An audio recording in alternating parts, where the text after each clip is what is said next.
Greetings and bienvenue, midnight crew. Thank you for returning to this broadcast. And welcome to new viewers joining us for the first time. If you like a video, then feel free to subscribe. The following information is now almost impossible to find due to media blackouts and censorship efforts launched by the British government. I am able to relay it purely because I had taken copious notes in a loose-leaf notebook, and was prepared to flee my residence within minutes of deeming it necessary. The events described below have been heavily investigated by members of an online community that is no longer in existence, and have been confirmed by multiple sources. In most instances, the sources of the information were postings on social media websites. These postings rarely stayed up for more than an hour, and after the first day of the event, were likely being removed automatically by programs presumably set up by the government. In cases where the source was different, I have specified its origin. Numerous details surrounding this story have been left out, due to a lack of multiple sources. On July 27, 2013, at around 11 a.m., a large portion of the Cairngorms National Park in Scotland was cordoned off by the British military. The consensus is that the epicenter of this containment effort was a small patch of forest, 2.3 miles southwest of Bainbreak Mountain, at the coordinates 57.032697 latitude, 3.579004 longitude. The first sign that this was taking place was when a man walking his dogs through the park saw a military transport helicopter flying above the tree canopy. 15 minutes later, a couple out for a hike spotted British soldiers moving through a patch of forest some distance from them. They described the troops as fast-moving, heavily armed, and with their faces concealed. The soldiers did not notice the couple, and appeared focused on the woods. Around 11:30 a.m., British soldiers began actively and aggressively removing people from the park. The removal efforts were well outside of the epicenter of containment, suggesting that the British military was evacuating as many people from the park as possible. Soldiers driving battery-powered all-terrain vehicles, silent except for the sound of their tires rolling over the forest floor, picked up any civilians they saw. The civilians were then driven out of the park. The soldiers explained nothing, except that a training mission was in progress and that they were being evacuated for their safety. Civilians being driven out, said the soldiers, clutching their weapons and staring into the forest, looked unusually guarded for a training mission. The reason for the containment, as it is now known with a considerable degree of certainty, was the presence of a humanoid entity within the forest. The first civilian sighting of this entity was made by a woman who had been bird-watching with a land telescope from the face of Ben Avon Mountain. She saw a transport helicopter land in a field a mile or two from the base of the mountain, then saw troops get out of the helicopter and move to the forest. Later, the woman was scanning the tree lines of the surrounding forest when she, by chance, spotted what she described as a naked, pale-skinned person. The person moved bizarrely, with a kind of over-exaggerated upright posture and with very slow and smooth body movements. Specific details of the entity's physical appearance were impossible to make out due to the distance. She reported that the thing eventually disappeared into the woods. The second sighting was on the bank of a small river called the Derry Burn. Two older men were walking to a fishing spot when they spotted a red-faced thing in the woods on the other side of the river. They said it looked like a person with white skin wearing a mask made of red jade. The thing was staring at the bark of a tree, perfectly still, and with childlike curiosity. The men watched it for some time, keeping as quiet as possible. At some point, the entity became aware of them. It rotated its head towards them in a manner that unsettled the two men. They described it as like a head on a rotating plate, all the while keeping its body still. For the brief few seconds the men were staring face to face with the entity. Both remarked that as soon as the entity looked at them, they were overwhelmed by the stench of burning plastic. They quickly dropped their fishing equipment and ran. These men did not describe their encounter on social media. Rather, they went to a bar they frequented and told it to the bartender there, who then posted the story in the misc forum of bodybuilding.com, in a thread that grew to 8 pages in 20 hours. Like I said earlier, there was a group investigating all this, but this group did not exist in the first few days, per se.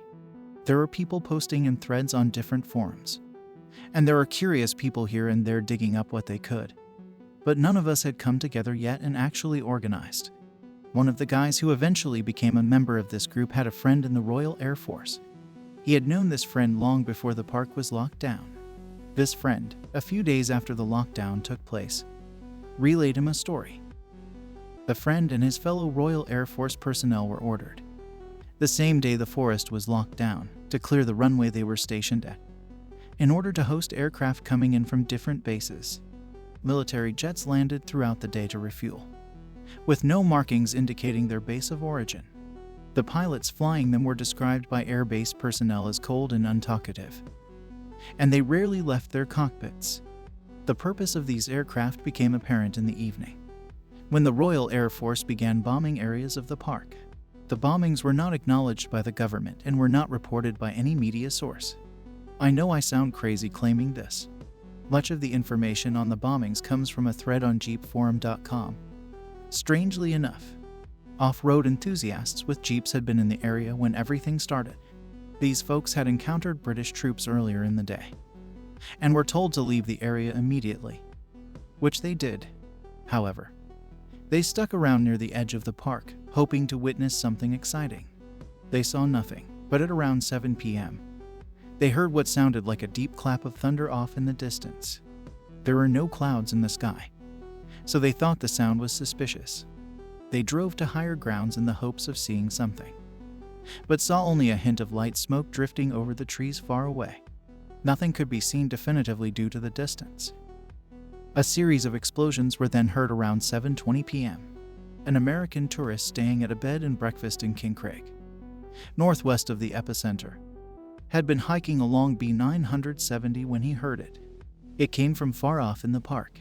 He described it as a series of rapid explosions. This same series of explosions was heard by a teenager who had been chopping wood in his backyard nearby. A few civilians contacted the authorities to find out if they had any information on the noises. They were told by police that what they heard was probably a mining excavation, or a thunderstorm over the mountain. This despite everyone having reported cloudless skies throughout the day. Further calls to the authorities on the subject were ignored, and the media made no effort to investigate the explosion. If this seems unlikely, remember that the British government is more than capable of orchestrating media blackouts, and has done so for things far more insignificant. The UK is also one of the most CCTV-watched countries on Earth, with 1 camera for every 11 people. The police can arrest you for appearing in public with someone they told you not to. The people in charge of the country are more than capable of suppressing information. Still, for the first few days, most of the internet communities discussing the event were safe, except for those on major social media websites. The day after all this happened, a no-fly zone was issued over the park. This declaration was not made public. It was only noticed when someone on jeepforum.com investigated the area using flightradar24.com and saw no flights coming within 10 miles of the place. One of the members on the forum called the Department for Transport and asked if a no-fly zone had been issued. He was smart enough to do this from a payphone, and with a subtle disguise on that would make identifying him on CCTV difficult. Upon mentioning the park in the no-fly zone, he was politely asked to remain on hold. He put the phone down, off the hook, and walked about a block away to observe the phone booth from a safe distance. His suspicions were vindicated a few minutes later, when 2 black unmarked cars pulled up to the payphone. He said intimidating-looking men, not wearing anything that would identify them as law enforcement, exited the vehicles and began approaching the payphone. He fled as soon as he saw them. We assumed that whatever happened could embarrass the British government if it was made public, but it wasn't so serious that we were in danger for talking about it.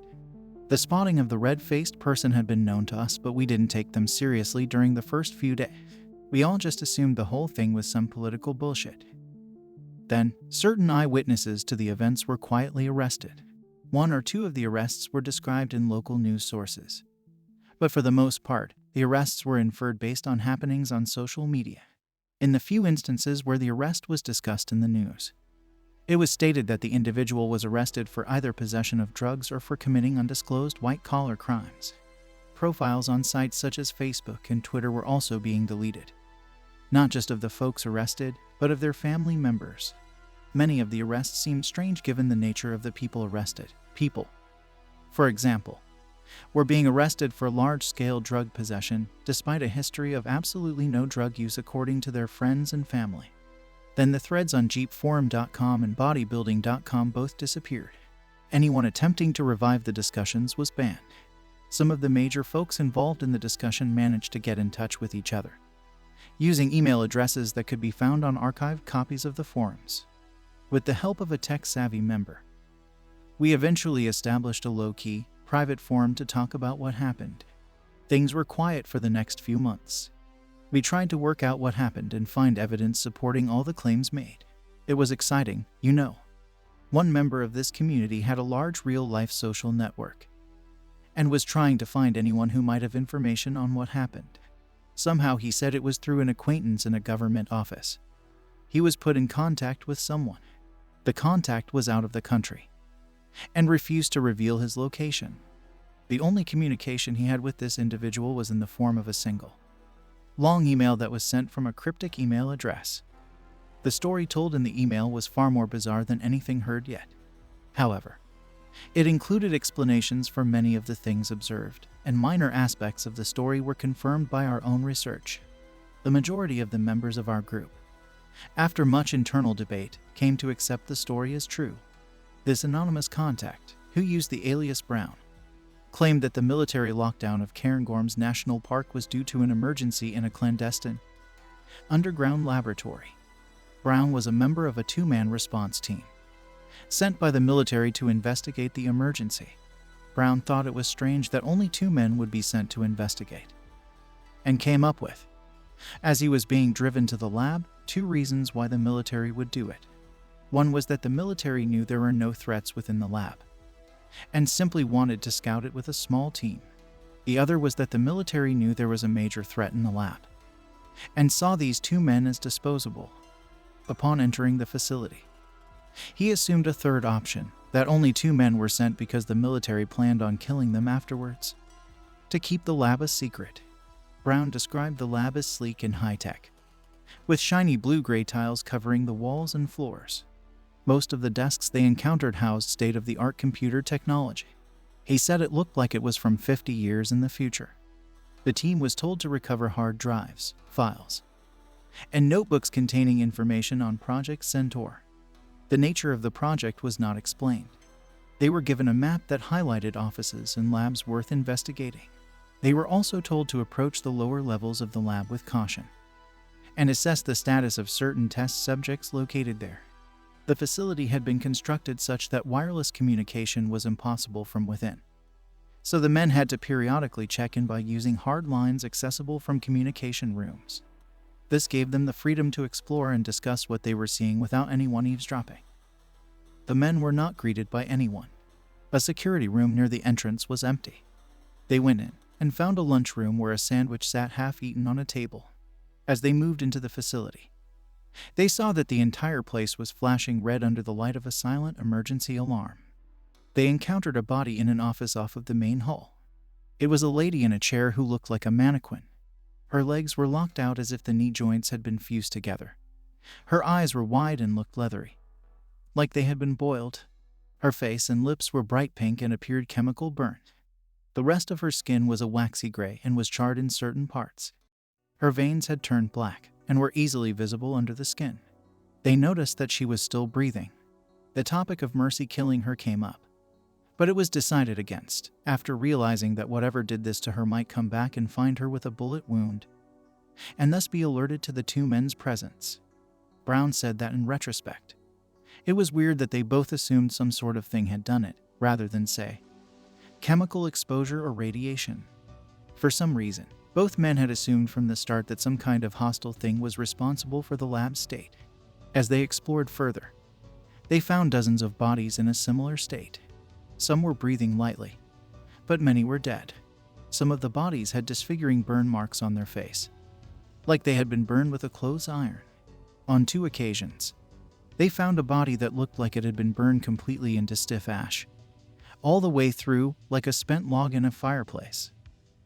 The 2 men headed deeper into the facility, collecting notebooks from offices and hard drives from computers. In the deepest layers of the facility, they found the test subjects they had been warned about. They were inside observation rooms, visible through thick glass windows. They were alive, their faces were expressionless, and black except for their noses, which were red. Their eyes looked sealed shut. They were shambling around like animals that had just been hit by a car. At this point, the J. Brown and his coworker abandoned all pretenses of professional coolness and began discussing freely what they were seeing. Both agreed that the government had crossed some kind of ethical line. They decided to read over the notebooks they had collected so far, to try and figure out what happened. They looked over the files they had taken. They only learned general information on Project Centaur that it involved splicing human DNA with segments of artificial DNA that contained unnatural base pairs. Base pairs are what make up DNA. The two men decided that the main lab, at the deepest point of the facility, would likely contain more information. They made their way to the depths of the underground structure, where they found a large biomedical laboratory. As they explored the lab, they came across two vats, large enough to fit a standing person. Both vats were open, one had been fractured open, with glass shards sprawled on the floor in front, while the other had had its lid ripped off and thrown across the lab. They found no dead scientists. The floor, however, was covered in burn marks, and in certain parts melted, and one of the burn marks vaguely resembled the outline of a person. Additionally, both men noticed the lab was filled with the smell of burnt plastic. They gathered up notebooks from the laboratory. These contained far more detailed information on what had happened. In particular, a document resembling a grant proposal provided a solid backstory. With all the information they had, they were able to piece together the origins of the research being done. It began with a financial analyst working for the Bank of England, who started without any apparent reason to have hallucinogenic visions of a recurring pattern. He saw the pattern visually. It resembled what a person sees if they press on their closed eyes. He was experienced in mathematics, and saw the details of these visions with unnatural clarity, and so was able to take these visions and express them numerically. He noticed that the pattern was composed of 4 repeating values, which, on a hunch, he believed correlated to the 2 base pairs of human DNA. When he compared his pattern to the human DNA sequence, he found that it matched certain key segments of the human genome, only slightly altered. His visions, in summary, were of altered fragments of human DNA. The results floored him. He began to analyze further. He found that when he incorporated the fragments into a complete genome, using generic human DNA from the Human Genome Project, the result was 98.7% human. Chimpanzee DNA, for reference, is about 98% human. This genome, however, was not closer to chimpanzees, it was more distant. It was, if you will excuse me for saying, different in the other direction. His visionary genome, in certain instances, contained base pairs that were not one of the 2 that exist in nature. They were unnatural base pairs. Unnatural base pairs had been synthesized in laboratories, but obviously never found in nature. His vision gave no indication as to which base pair was required, but he was convinced that God had contacted him and had given him the recipe for perfecting mankind. Finding the right combination, therefore, was inevitable. He approached biologists from different universities, professors working in the field of synthetic biology, and spared them nothing of his theories. At this point, believed himself a prophet, and assumed any who heard him would instantly. One of the professors contacted the authorities immediately after the man dropped by and left his office. He assumed he was mentally insane. The financial analyst was taken into police custody. Eventually, he was subject to medical testing, where doctors found numerous small tumors in his occipital lobe. His employment at the Bank of England was terminated, and he was supposedly transported to a 24/7 medical facility to receive specialized care. The man's fate is unknown. The government, for whatever reason, began to research his work. Apparently, they were as dumbfounded as the whole situation as anyone would be. They planned to introduce the described alterations into human DNA and observe what effects it had. Altering human DNA was, according to these documents, easy. Scientists could engineer a series of viruses to deliver the altered DNA to every cell in the human body.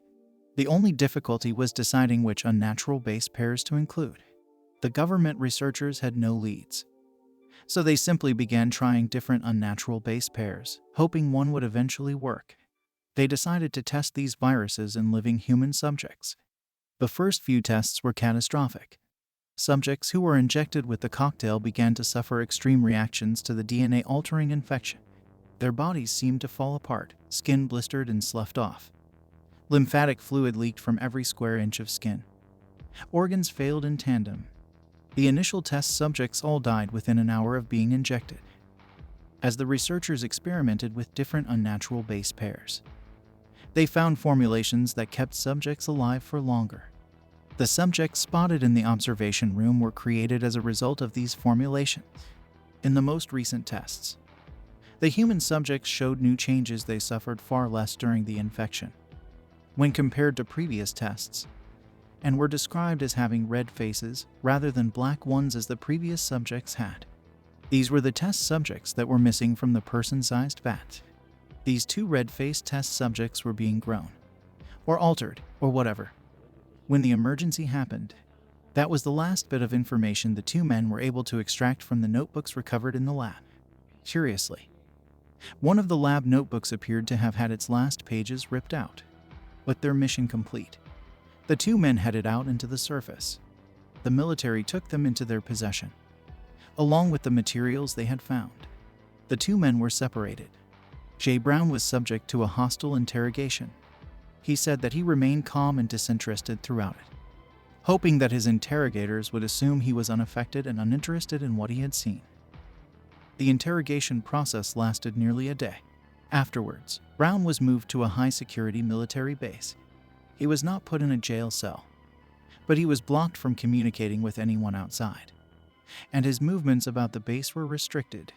Fortunately for Brown, someone at the base was familiar to him. It was a friend with whom he had served in Afghanistan. More importantly, Brown had saved this friend's life in Afghanistan. He called in the favor, and the friend obliged him by smuggling him out of the building during the night. Brown fled the British Isles, and then the Western world in general. When the story was relayed to our forum, no one believed it. Still, we didn't have much to keep ourselves busy with, so a handful of members took to investigating certain facts.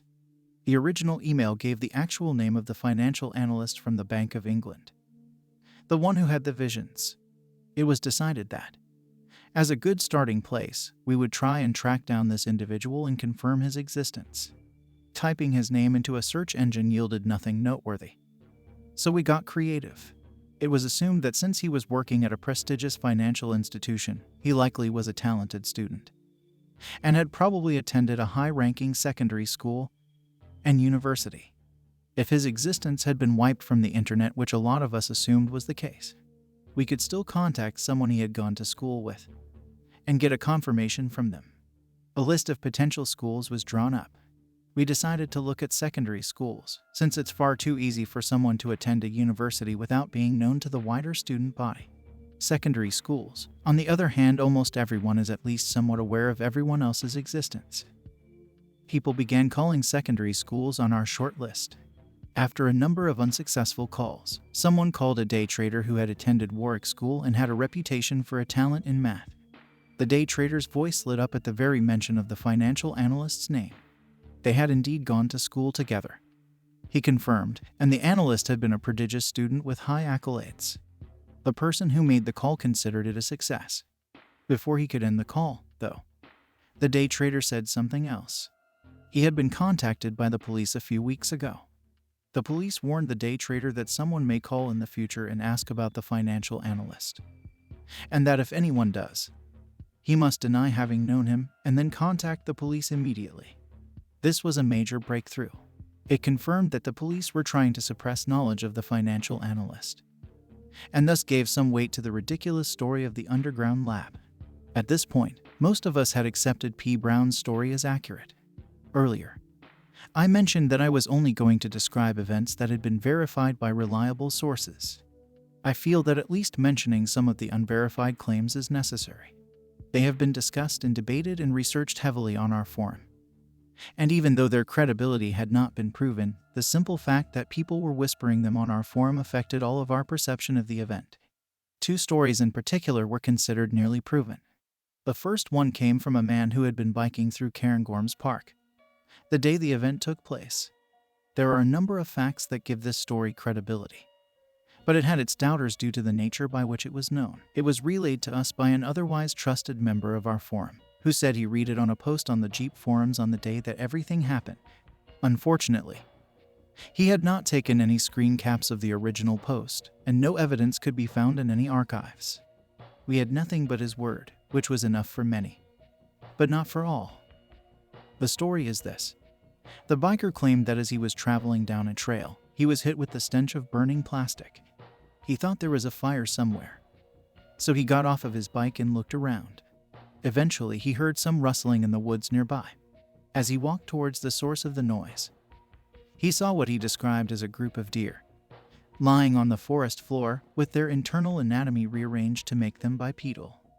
The deer, however, still seemingly had brains wired for quadrupedal motion, and thus could only flail around on the ground.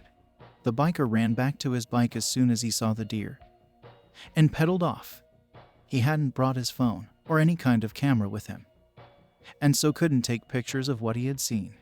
This story almost definitely would have been considered canon, were it not for the fact that it was so unsubstantiated. The next story came from a man claiming to have been one of the soldiers who had evacuated the park. Not at all unbelievable, as there were a decent number of troops in the forest on that day, and it was likely some of them had loose lips. This man, however, made claims that had not been made anywhere else. Many in our group believed the story was made up. We were nearly split over it, and we killed many hours discussing it. I personally believe it is true. The soldier claimed that he was with 4 others, doing routine sweeps for civilians, when they spotted the test subject at the edge of a forest. The soldiers themselves were moving across a large grass field.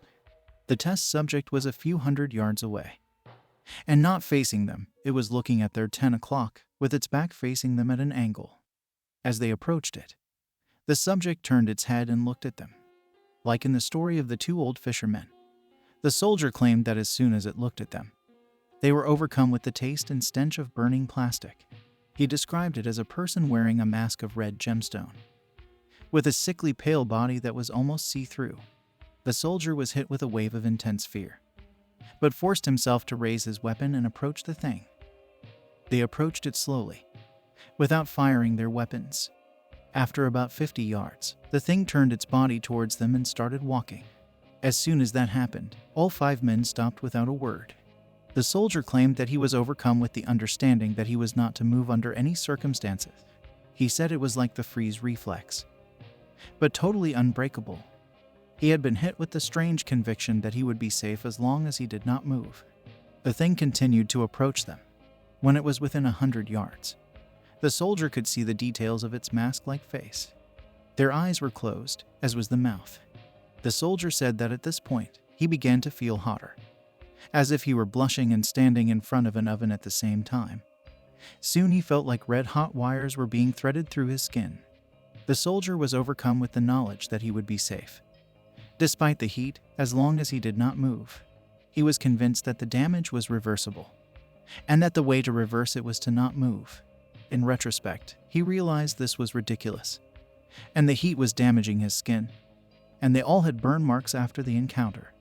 The only reason he and his companions were alive was that the test subject got distracted when some animal ran through the woods behind it. The soldier heard the rustling, and presumably so did the test subject. It turned its head in a bizarre manner, like it was floating above its body to look for the source of the noise. As soon as the thing looked away, some of the soldier's freeze reflex lifted. It was still intense, but he was able to raise his weapon. His companions did likewise, and one of them fired off a round of bullets. The thing fled into the woods, dashing over 100 yards in what seemed like less than a second. The soldiers radioed in what had happened. They were then picked up and brought to a base. There they were told that they had been exposed to an experimental deliriant, which had caused their hallucinations, the burning on their skin, and the sensation of being frozen. The soldier initially believed his superiors, despite having a suspicion about the whole thing. But he realized he had been lied to when he heard other accounts of the red-faced test subject. There are other unconfirmed stories, but there's a good chance they were simply made up. These two are the only things that people really thought might be truthful. 2 weeks ago, the forum we had set up was shut down. As soon as I opened up the dead webpage, grabbed my emergency bag and left my apartment. I haven't gone back. Some of us more paranoid members had set up emergency communication plans we could use to stay in touch if something like this were to happen. I tried making a few calls and sending a few emails, but I got no response. I am trying to leave the British Isles. I plan to take a boat to continental Europe, then disappear in a former USSR country. I have no intention of continuing my involvement in this investigation. Good luck to anyone who wishes to continue where we left off. I hope that you enjoyed tonight's broadcast. If you enjoyed tonight's story, then please subscribe to the channel as more green texts will appear daily.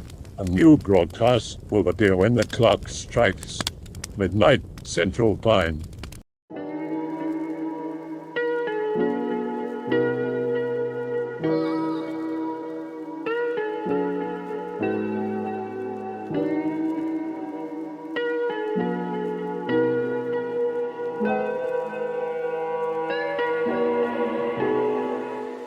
Remember to check out the Odyssey page in the description for a second archive of the channel's videos.